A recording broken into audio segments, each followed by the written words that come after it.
¿Estás escuchando? Ponele me gusta. El magazine de tus sábados. Para hablar en profundidad de esta bebida que tanto nos atrae, lo hacemos con un verdadero experto. Es sommelier egresado de la Escuela Argentina de Vinos, se desempeñó como sommelier de prestigiosos restaurantes, se especializó en el área de marketing y gerenciamiento de bodegas. Actualmente es presidente de la Asociación Argentina de Sommeliers y cofundador de la consultora Vinescence. Buenas noches, Matías Precioso, ¿cómo estás? Hola, ¿cómo andan? Buenas noches. Muy bien, gracias. ¿Cómo te trata esta cuarentena? Bien, la verdad que la llevé bastante bien. Sí. Las últimas semanas se empiezan a pesar un poquito, pero bueno, siempre manteniéndose positivo, que es lo que queda en estos tiempos. Perfecto. Bueno, metiéndonos en materia, queremos saber sobre esta carrera que vos elegiste. ¿Qué hace un sommelier? ¿Cuál es su rol? Bueno, está buenísima la pregunta. Lo cierto es que la esencia, un poco la raíz de la profesión, se creó en torno al servicio, a la restauración. Sí. Es decir, el sommelier o la sommeliería históricamente es la figura que de alguna manera hace la política de vino en un restaurante, desde la selección de vinos hasta calcular que los vinos estén a la correcta temperatura y obviamente atender al cliente con todo lo que eso conlleva. Eso es algo bastante amplio en el sentido de que dependiendo de la calidad del restaurante, se pueden elegir los tipos de copa, el piso del vino, las temperaturas, el acuerdo de los vinos con los platos. Sí, lo que ha ocurrido en los últimos años, un poco en general en el mundo, específicamente en Argentina, por lo que fue el crecimiento del vino de alta calidad en Argentina, que también fue acompañado por el crecimiento de los sommeliers, Sí. es que progresivamente los sommeliers empezaron a ocupar otras áreas del vino que no solo conllevan el restaurante, sino otras cosas, como puede ser la docencia, como puede ser la prensa, Bien. como puede ser área de comercialización. Entonces hoy los sommeliers es más una formación que te da herramientas para ejercer dentro del mundo del vino en diferentes áreas. Si lo tuviese que resumir, ¿no? Muy bien. Perfecto. Muy buenas noches, Matías. Te habla Melina Fernández. Describinos cómo es el proceso para catar un vino. Bueno, a ver, está bueno, más allá, podemos hablar del proceso, lo que sí está bueno Sí. también de cara a los oyentes y demás, es tratar de desmitificar un poco esa cuestión, porque el vino en general, y sobre todo en países como Argentina, que está tan arraigado a la cultura, está bueno que todo el mundo sepa que el vino es para disfrutar. Después, Claro. a medida que uno toma más y sobre todo si le empieza a prestar un poquito más de atención a las cuestiones de los aromas y sabores, es divertido porque según la variedad con la que se ha elaborado el vino, según la zona donde se cosecha esa uva, según cómo esté elaborado dentro de la bodega, toma diferentes matices y eso es un poco lo distinto que tiene el mundo del vino, tal vez comparándolo con otras bebidas. Uh-huh. La diversidad y la heterogeneidad que tiene. Si lo tuviésemos que resumir, básicamente los pasos son la vista, que se puede ver, bueno, según el tipo de color, se puede ver qué tipo de variedad o la región, si es más o menos calurosa, pero la vista de la realidad, y está bueno que la gente lo sepa, es que no es un atributo de calidad. Es decir, porque un vino sea más o menos violeta o más o menos intenso, no es que es mejor ni peor. Bien. En Argentina, en general, por cómo hemos incorporado al Malbec, que es una variedad que tiene un color bastante intenso, solemos asociar que el vino de color intenso es mejor que uno más ligero, y eso no es así. Está muy relacionado a la uva. Sobre todo en Salta, por ejemplo, que tienen también un clima bastante intenso, los vinos tienen un color interesante y está buenísimo, porque es atractivo, pero eso no es ni mejor ni peor que otro vino.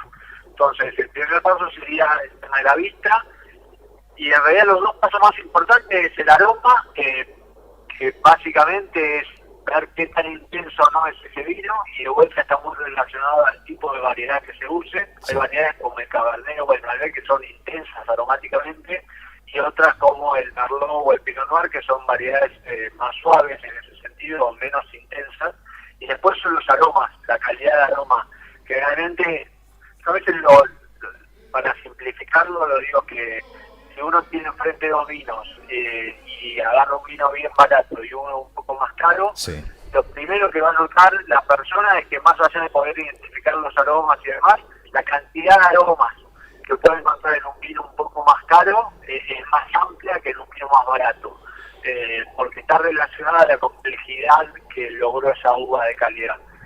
Y el tercero serían los sabores, que Bien. básicamente es un poco el gusto, digamos, qué tan ácido es ese vino, qué nivel de alcohol tiene ese vino, qué nivel de estructura o de volumen tiene ese vino, y después los sabores, básicamente, digamos, si tiene sabores frutales, si tiene sabores especiados y demás. Perfecto. Eso, para no extenderme mucho, ¿no? Perfecto, excelente, quedó clarísimo. Justamente hablando de variedades, ¿por qué crees que el Malbec es la variedad más elegida por los argentinos? Mira, lo que tiene el Malbec un poco es que es una variedad. El Malbec llegó a Argentina dentro de varias uvas europeas, porque el origen del Malbec es europeo, como el Cabernet, como el Merlot, como el Cabernet Franc, como el Tanat, como muchas otras. Y nada, naturalmente se encontró como su propio hogar en Francia, donde es originaria, como una plaga muy grande en Francia hace unos 150 años, y a partir de ahí medio que los viñedos se replantaron y de alguna manera se decidió plantar variedades que eran consideradas más nobles, donde el Malbec no entraba mucho en ese juego, tal vez porque el clima que tiene la región donde estaba plantado el Malbec no daba tan buenos vinos, pero en Argentina empezó a darse bien. Hoy lo vemos muy extendido, y lo que tiene interesante el Malbec en Argentina es, primero, se da muy bien en una diversidad de regiones que son muy distintas. Es decir, vos tenés buen Malbec en Mendoza, pero también tenés muy buen Malbec en Salta, Claro. tenés muy buen Malbec en Patagonia, que son regiones muy antagónicas entre sí. Y eso no ocurre en otras partes del mundo. Vos en Francia o en otros países vos tenés una región donde se da bien el Cabernet, una región donde se da bien el Pinot Noir, y así sucesivamente. En Argentina, si bien, no sé, en Salta se da bien el Cabernet, y en la Patagonia se da bien variedades más de clima frío, como puede ser el Chardonnay o el Pinot Noir, el Malbec es medio transversal a Argentina. Eso está buenísimo que ocurra así. Y por otro lado, muchos de los mejores, o sea, es la variedad más plantada de Argentina, pero además es la variedad que en general mejores vinos da, y eso no se da en otros países del mundo. Y eso está buenísimo porque te da una cuestión de identidad nacional, Sí. pero al mismo tiempo te da una cuestión de calidad, y está buenísimo que así sea. Perfecto. ¿Y cuáles serían los factores que debemos reconocer para saber que estamos ante un buen vino? Y eso es un poco más complejo, Melina, la verdad. Un poco las cosas que yo les decía, Sí. a uno le dan ciertos... por eso siempre hago bastante hincapié que no hay cuestiones objetivas, pero hay una gran parte de subjetividad. Bien. Yo a veces estoy en contra de esa frase que se dice de que el mejor vino es el que le gusta a uno, que es cierto, Sí. porque nadie puede decir que un vino no le guste, pero no significa que sea mejor vino. Son dos cosas distintas. Bien. ¿Qué quiero decir con esto?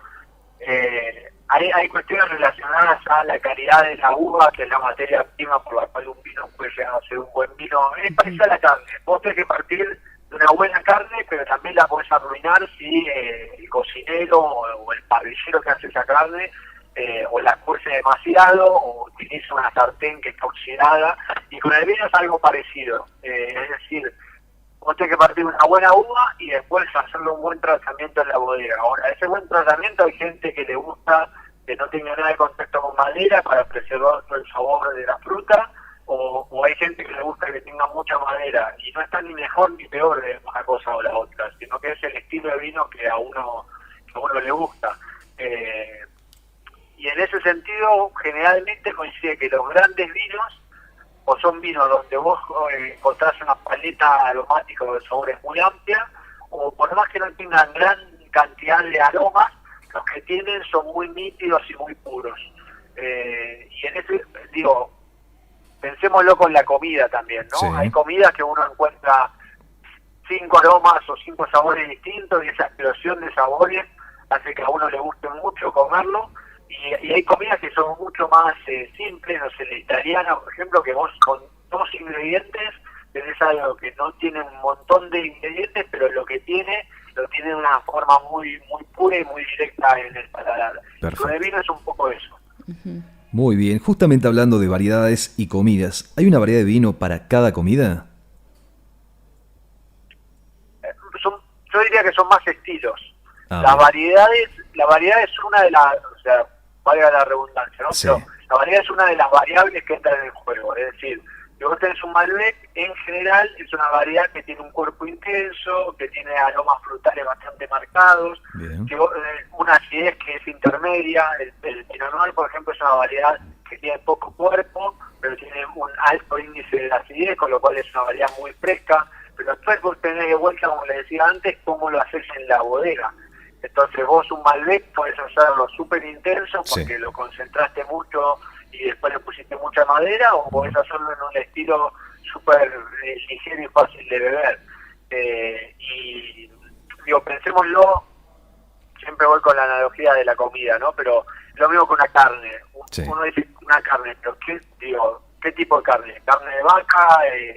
¿Carne salvaje? Digo, hay un montón de carne. Y al mismo tiempo la carne puede ser consumida cruda, tipo carpaccio, o puede ser consumida a la parrilla, o puede ser consumida a la sartén o al horno. Y si lo pensamos, los estilos de carne que salen son muy distintos. Bueno, en el vino es algo parecido. Entonces, respondiendo a la pregunta, es más estilos. Pero vos decís, bueno, con ensaladas o platos frescos, generalmente van mejor estilos de vino más ligeros y de tenor ácido, y con estilos de comida como una carne más contundente, con un tenor graso más importante, van estilos de vino un poco más corpulentos y con tañinos un poco más marcados, como podrían ser los salteños. Perfecto. ¿Y qué tan importante es la temperatura que tenga nuestro vino para disfrutar de mejor manera sus sabores? Yo diría que todo, la temperatura. Es algo que todavía, o sea, progresivamente se va tomando más conciencia, pero todavía, sobre todo, bueno, en los restaurantes y demás, falta mucha conciencia, porque realmente un gran vino puede ser arruinado si no se... a ver, no es que si uno sirve un vino a 14 grados, sino a 15, es un abismo, pero la diferencia entre servir un vino a 14, 15, 16 grados y servirlo a 20 o a 25, si estamos hablando de un verano, Sí. es realmente muy importante. Perfecto. Básicamente porque la temperatura lo que te hace es volatilizar los aromas. Entonces se destaca, por ejemplo, el alcohol. Entonces, por ejemplo, los vinos que tienen un tenor alcohólico considerable, como pueden ser los vinos del noroeste Sí. argentino, si vos lo servís a una temperatura muy alta, te va a molestar mucho el nivel de alcohol y hasta van a ser vinos que te cueste tomarlos, no te va a invitar a una segunda copa. Entonces, bajarlo 1 o 2 grados a veces juega a favor del vino.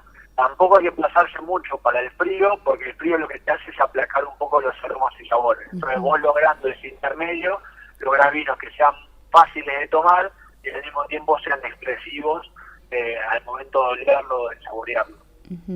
¿Y qué temperatura tienen por lo general donde se guardan los vinos? Mira, en general, si uno tiene que tener una cava, lo ideal serían unos entre 12 y 14 grados, es lo ideal. Se habla mucho, hay una frase que es que el vino con las cavas están a temperatura ambiente, pero en realidad la temperatura ambiente esa es una frase que queda de la época del vino francés, que suelen haber cavas subterráneas, y esas cavas suelen estar digamos, a una temperatura constante de entre 10 y 12 grados. Ahora la temperatura ambiente en el verano de Argentina son 35 grados, entonces eso no es lo recomendado. Pero yo le diría que con una temperatura de entre 12, 14 hasta 15 grados es una buena temperatura para guardar vinos. Y si no tengo una cava para guardarlo y no tengo, oye, ¿es conveniente la heladera? Sí, lo que tiene la heladera es que la heladera está a una temperatura menor a la recomendada. Claro. A ver, depende también mucho de cuánto uno quiera guardar el vino. Si uno lo quiere guardar una semana, lo puedes guardar en la heladera. Es mejor guardarlo en la heladera para que después el vino aumente la temperatura en la mesa, Sí. que viceversa. Ahora, la heladera sí está menos temperatura de lo recomendado. Entonces, por ejemplo, si vos lo tenés en una temperatura muy fría, si el vino tiene corcho natural, el corcho natural del alcornoque se suele contraer cuando el vino está o sea, cuando la temperatura está muy fría, entonces puede dejar pasar oxígeno. Entonces, yo lo que diría es que encuentren un lugar que no esté expuesto a temperaturas muy cambiantes o muy extremas, es decir, que vos no te vayas de 35 grados a 5 grados, entonces, no sé, en un placar puede estar bueno, está bueno guardarlo sin que esté expuesto a grandes cuestiones de luz, sobre todo rayos solares, pero digo, mientras el vino no se vaya muy caluroso el ambiente o muy frío, va a aguantar bien, la guarda, digo. Bueno, otro factor también que es sumamente importante es el añejamiento. ¿Cuánto influye en un vino su tiempo de guarda? A ver, los vinos es un poco la cuestión medio maravillosa que tiene el vino, que es un producto, un elemento vivo, entonces va cambiando. La cerveza también lo es, pues un fermento, pero el vino realmente evoluciona, y lo que está bueno decir es que el vino evoluciona. En algunos casos mejora, pero no es que todos los vinos que se guardan son mejores. Hay vinos que están pensados para el consumo rápido y cuando uno se lo compra se lo puede tomar o a lo sumo guardarlo algunos meses, pero no mucho más, porque no es que van a ser mejores. Y hay vinos que por el nivel de acidez que tiene, o por el nivel de tanino, o porque tiene una contundencia en su proceso, les viene bien unos años, y hay vinos que aguantan 20, 25 años. Claro. Pero no hay una regla para eso, sinceramente. O sea, mi sugerencia sería que no... es un elemento a veces de marketing de las bodegas, que dicen, bueno, más de 8 o 10 años, pero la realidad es que la regla que existe es cortar la botella y ver cómo va evolucionando a lo largo del tiempo. Perfecto. ¿Y la aireación qué rol cumple? La aireación lo que hace básicamente es, hay que pensar, el vino básicamente tiene 3 tipos de aromas como máximo, ¿no? Sí. Son aromas terciarios, los aromas primarios. Los aromas primarios generalmente vienen de todo lo que ocurrió en el viñedo, es decir, la variedad de uva, el lugar donde estuvo plantado, si el vino o la uva se cosechó más temprano o más tarde. Después los aromas secundarios son los que se generan en la bodega, es decir, si yo fermenté el vino o la uva en una caja inoxidable o en una barca doble, o en contacto con cemento, y después los aromas terciarios no se dan siempre, pero se dan en un ambiente anaeróbico, que básicamente sin mucho contacto con oxígeno. Generalmente cuando vos ponés el vino en botella y lo dejás unos años, el vino entra en partículas muy diminutas de oxígeno a través del corcho, pero son muy pequeñas, entonces el vino va evolucionando. Los vinos que pasan mucho tiempo en botella, guardados, desarrollan un tipo de aroma que son considerados un poco más complejos. No son ni mejores ni peores. Hay gente que le gusta más ese tipo de aroma y gente que prefiere más los aromas frutados. Y la lógica de la aireación es básicamente para liberar ese tipo de aromas. Si uno piensa que un vino puede estar 10 años guardado, apenas la corta no le puede pedir a un elemento vivo que a los 5 minutos tiene todo lo que tiene que decir cuando estuvo guardado 10 años. Como que se va abriendo progresivamente. Entonces, cuanto más contacto tenga con el aire, tal vez vos aceleras ese proceso de apertura de aromas. Por eso es importante... Si es que tiene aromas interesantes para dar. Perfecto. Por eso digo, no hay que confundir eso, porque tal vez uno se compra en un supermercado o en una vinateca un vino de 100 o 150 pesos, joven, de cosecha 2018, pongámosle, Claro. Malbec, y ese vino tampoco es que tiene ese tipo de aromas secundarios o terciarios, con lo cual si uno lo airea, tampoco le va a dar mucho más de lo que ya le da. Ah, muy bien. Clarísimo. Por eso es importante también el tipo de copa que elegimos.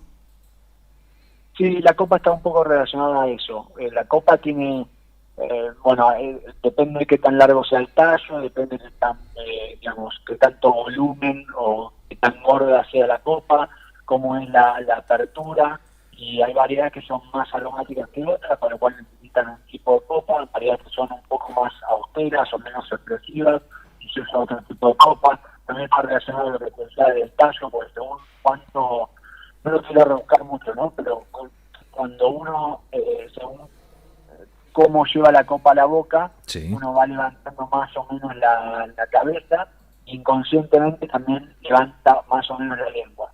Y básicamente en nuestro paladar, nosotros en la punta de la lengua tenemos el dulce, a los costados tenemos el ácido, un poco más atrás el salado, y al fondo del paladar tenemos el amargo. Entonces, según dónde pegue primero, es donde se destacan algunos sabores más que otros.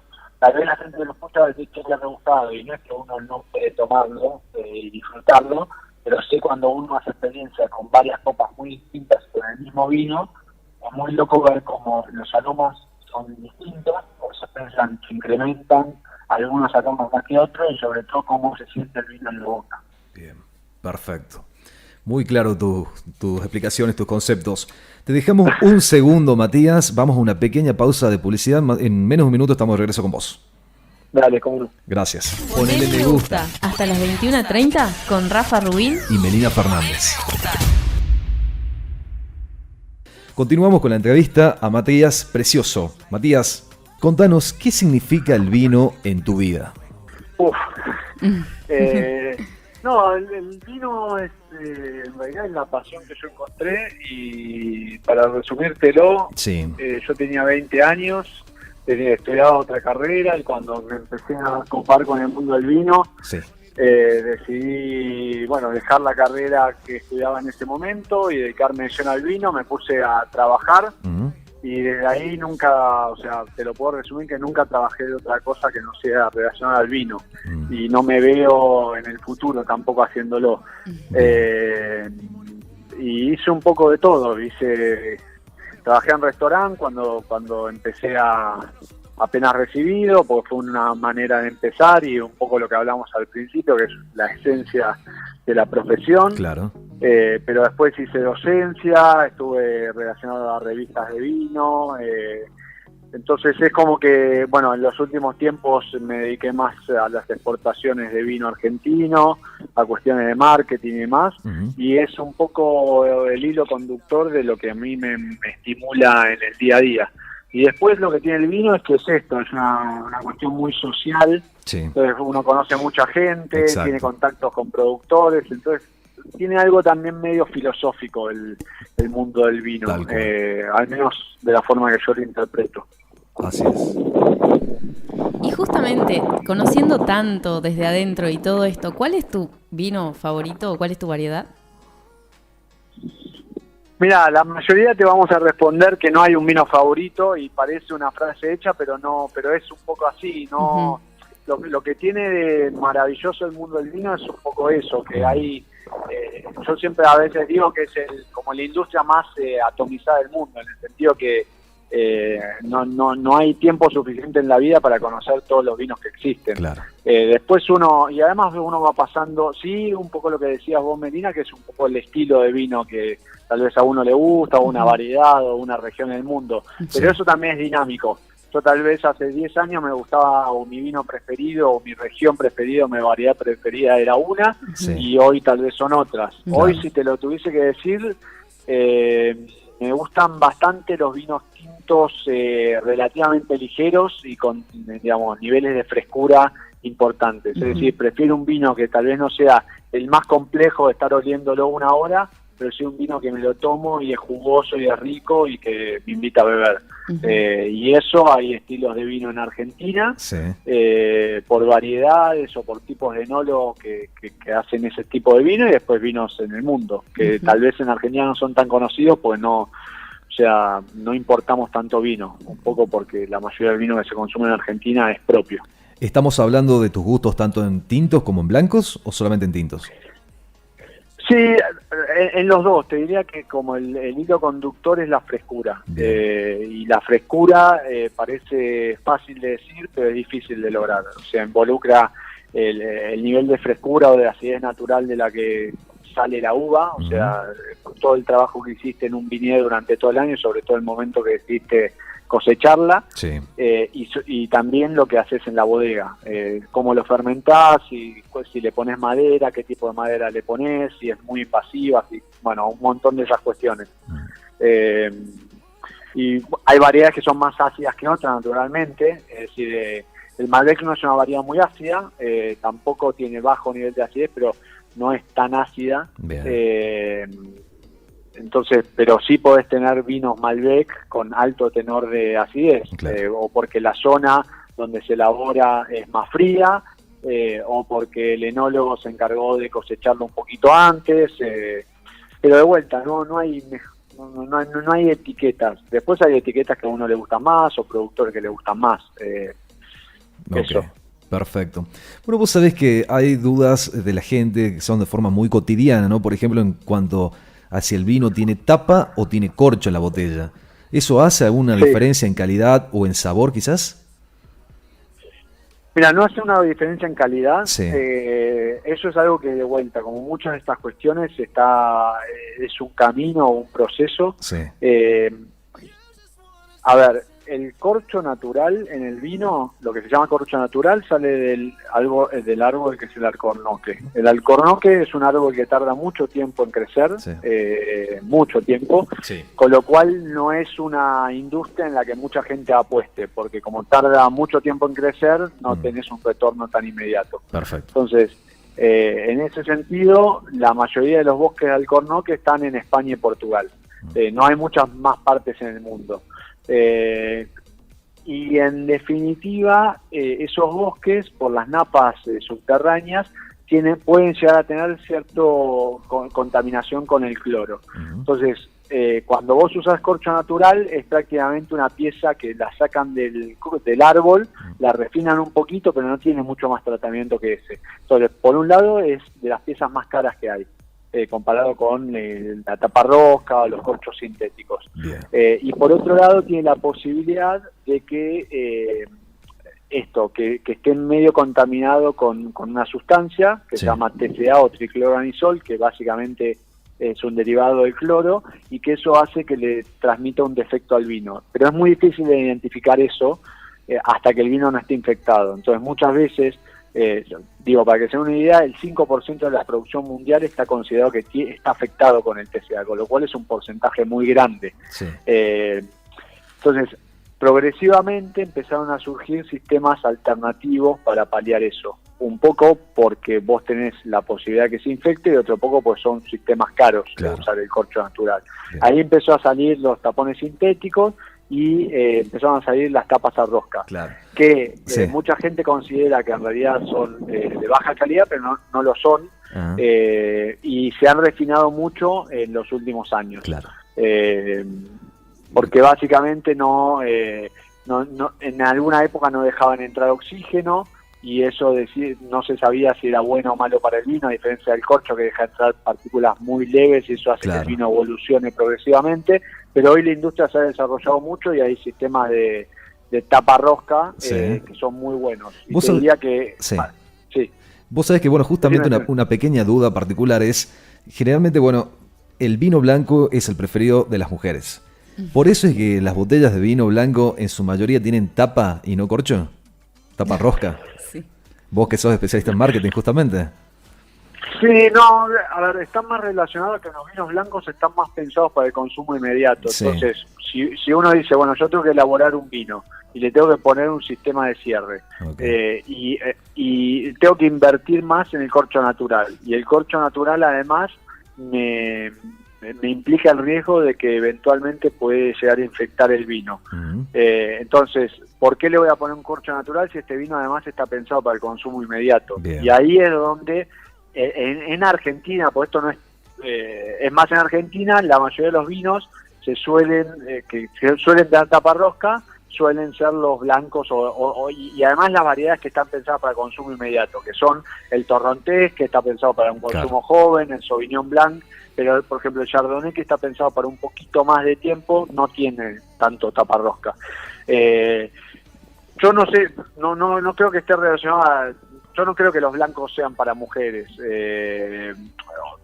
Es más que, no sé, para mí esas cuestiones de tendencia están cambiando bastante. creo que es una cuestión más cultural. Es decir, los que empezaron la tendencia de la tapa rosca fueron Australia y Nueva Zelanda, que son países que tal vez no tenían tradición o cultura de vino muy arraigada. Claro. Entonces tienen la mente un poco más abierta y empezaron a sacar tapa rosca, y hoy la mayoría de los vinos carísimos que tienen esos países no les cambia pagar una botella de vino por más que tenga corcho natural o tapa rosca. En cambio, si vos vas a Francia, es casi una herejía que no le pongas el corcho. Bien. O en Argentina es un caso parecido. Pero es una cuestión, no sé, hace 15 años vos veías 3 vinos con tapa rosca y eran vinos dulces baratos, y ahora ves un montón y son igualmente buenos que uno que tenga corcho. Así que no. Nos llega una consulta acá de un oyente. Nos dice que cómo lo ve un sommelier de tu nivel que le incorpore hielo al vino o, en eventuales casos, jugo. Mira, es un poco lo que hablábamos antes. La realidad es que, digamos, decir que el vino no se puede tomar con otras cosas es un error. Sí. Obviamente hay niveles de vino. Claro. Lo que a mí me gusta decir es que cuando un vino se lo embotella, cuando un enólogo o el dueño de una bodega decide embotellarlo, es porque cree que ese vino es de la mejor forma que podría ser. Entonces, si vos lo diluís con algo, que puede ser... el hielo no le cambia el sabor, sino que lo diluye, porque le agrega, o sea, cuando a vos te dicen este vino tiene 13 grados de alcohol, ¿qué significa? Que tiene 13 grados de alcohol y el resto es agua, principalmente. Entonces, cuando vos le agregas hielo, lo que estás haciendo es incrementar el contenido o el porcentaje de agua, pero no afectas tanto el sabor. Cuando además le pones jugo u otras cosas, no solo lo diluís, sino que además le distorsionás el sabor. Claro. Entonces, lo que de alguna manera haces es cambiarle un poco el sabor. ¿Es una herejía? No, cada uno lo puede tomar. Y también hay estilo de vino. No sé, hacer una jarra tipo clericó con torrontés, a mí me encanta. Sí. Después con el vino tinto es un poco más complejo, pero también hay buenas combinaciones. Pero no, digo, lo que resumidas cuentas no es una herejía. Ahora, si vos me vas a elegir entre que el vino, ponerle un hielo o enfriarlo en la heladera un poquito antes o ponerlo en una frapera, yo prefiero ponerlo en una frapera y no diluirlo, porque perdés un poco el carácter del vino. Ahora, no está mal. O sea, para mí, por ejemplo, en el espumante, a veces está caliente, le pones una bochita de hielo y queda rico, y también tal vez es un espumante simple, sin mucha ambición, y vos lo disfrutás y está todo bien. Bien, perfecto. Nosotros tenemos una consigna con la cual interactuamos con nuestra audiencia, y es la siguiente. La consigna es: ¿en qué momento elegís tomar una copa de vino? Bueno, y esto te lo preguntamos a vos. Mira, en la cuarentena se han incrementado bastante las ocasiones, pero no, hay de todo un poco. O sea, creo que pasa a usted también. Argentina es un país, es un bicho raro en el mundo del vino, porque Argentina está considerado un nuevo mundo en el mundo del vino. O sea, el viejo mundo sería Europa, que tiene mucha tradición de vino y son elaboradores históricos, y el nuevo mundo es todo lo que es Argentina, Chile, Estados Unidos, Australia, Sudáfrica, Nueva Zelanda, pues tienen un clima que es muy distinto al de Europa. Ahora, lo que hace distinto a Argentina de países como Chile, como Australia, como Sudáfrica, como Estados Unidos, es que Argentina tiene muy arraigado culturalmente el consumo del vino. O sea, esto que nosotros decimos de la mesa de todos los días, la gente en general come con vino.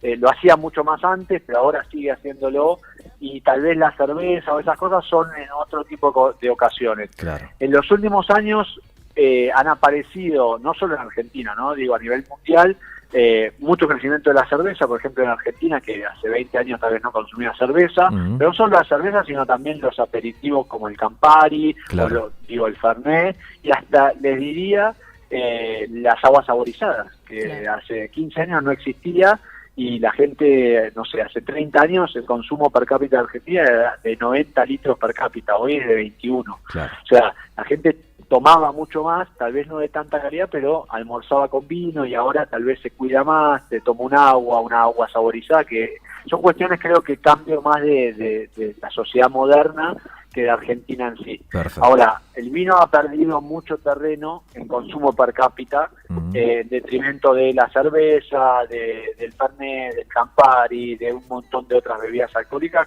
que han ganado en la torta. Claro. Lo que creo que ha hecho la cuarentena es como la gente ha tenido que estar en sus casas. Le digo esto porque no es solo una interpretación mía, sino que son estadísticamente se ve no solo en Argentina, sino en el mundo. Sí. El consumo de vino ha crecido mucho en los hogares.